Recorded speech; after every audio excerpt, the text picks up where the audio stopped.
Hello friends, आज हम पढ़ेंगे वर्कशीट नंबर 38 साइंस की। पढ़ते हैं क्या है, कार्बन और उसके यौगिक।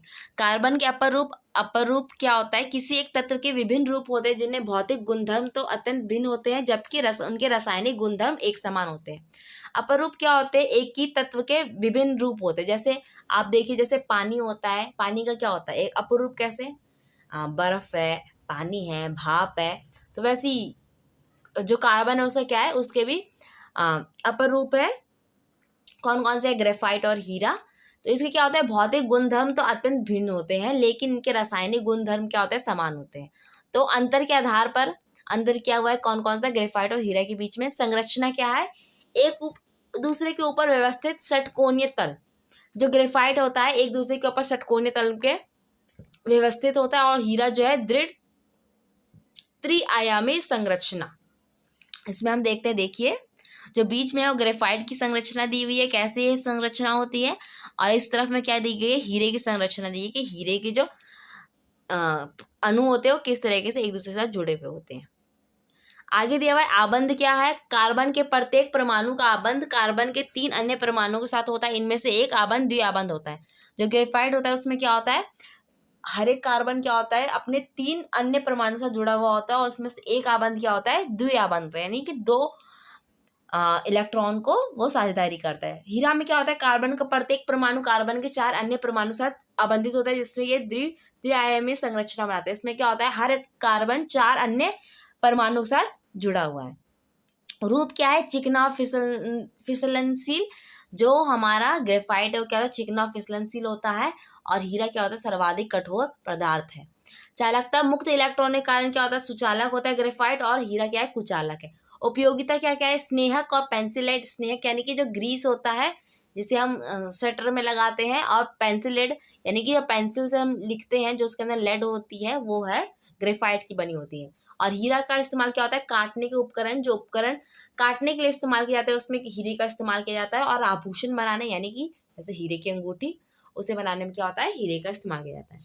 तो हमने 2 कार्बन के अपर रूप पढ़े, हीरा और ग्रेफाइट। एक और है बकमिंस्टर फुलेरिन। ये फुलेरिन है, ये भी क्या है? कार्बन का एक अपर रूप है। आगे पढ़ते हैं क्या है, कार्बन की सर्वोत्तमुखी प्रकृति। कार्बन जो है सर्वोत्तमुखी प्रकृति उसकी किस कारण से है? सही संयोजी बंध के प्रकृति के कारण कार्बन में बड़ी संख्या में यौगिक बनाने की क्षमता होती है, जिन्हें कार्बन यौगिक या कार्बन यौगिक कहते हैं। क्या होता है? सहसंयोजी आबंध जो है कार्बन बहुत बनाता है, जिसके कारण क्या होता है? ये बहुत सारे यौगिक बना सकता है, जिन्हें क्या कहते हैं? कार्बन यौगिक कहते हैं।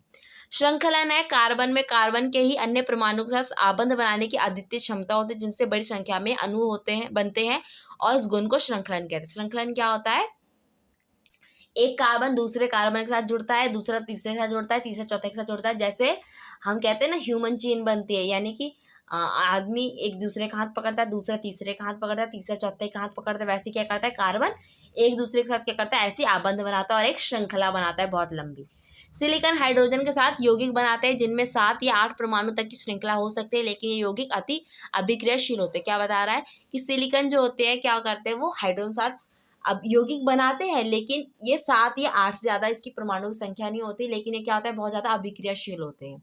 कार्बन जो आबंध है अत्यधिक प्रबल होता है, यानी इसे बहुत ज़्यादा मजबूत होता है, अतः ये स्थायी होता है। फलस्वरूप इसमें अनेक कार्बन परमाणु के साथ आपस में जुड़े हुए अनेक यौगिक प्राप्त होते हैं। यानी जो कार्बन का जो आबंध होता है बहुत ज़्यादा मजबूत होता है, जिसके कारण क्या होता है? बहुत सारे यौगिक बना सकता है।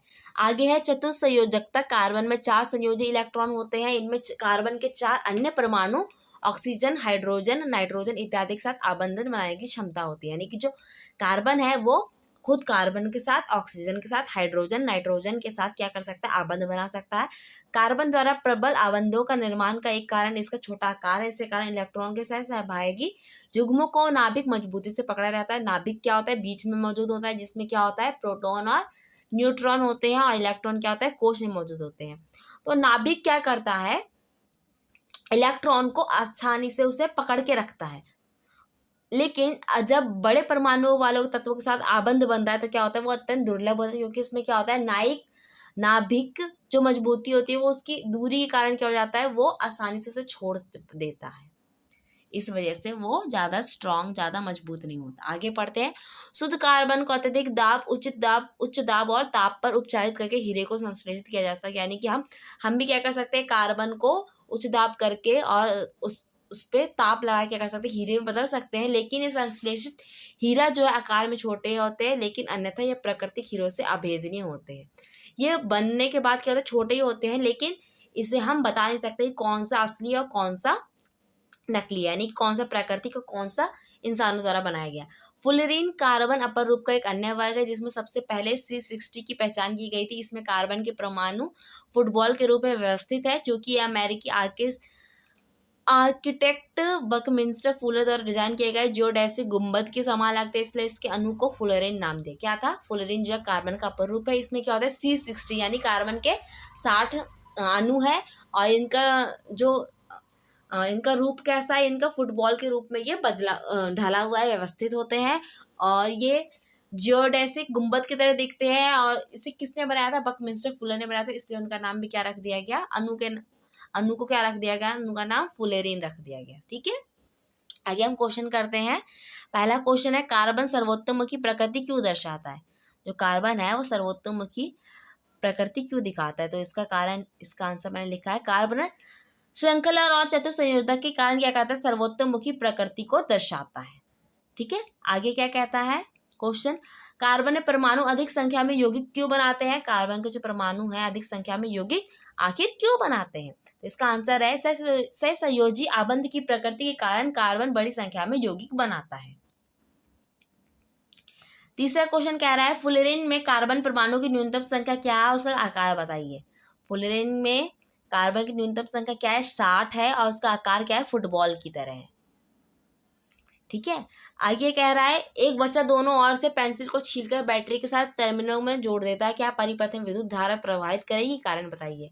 बच्चे ने क्या किया, पेंसिल को छीला और दोनों को किससे जोड़ दिया, एक बैटरी से जोड़ दिया। इसमें विद्युत प्रवाहित होगी कि नहीं होगी, तो इसमें होगा हाँ, परिपथ में विद्युत धारा प्रवाहित करेगी, क्योंकि ग्रेफाइट जो है विद्युत का सुचालक है, इसलिए उसमें क्या होगा, विद्युत चलेगी। ठीक है फ्रेंड्स, यहाँ पे हमारा वीडियो कंप्लीट होता है। आपको वीडियो कैसा लगा प्लीज बताइए, इसे लाइक कीजिए, कमेंट कीजिए, शेयर कीजिए, और आगे के वीडियोस देखने के लिए प्लीज हमारे चैनल के साथ जुड़िए, इसे सब्सक्राइब कीजिए। Thank you.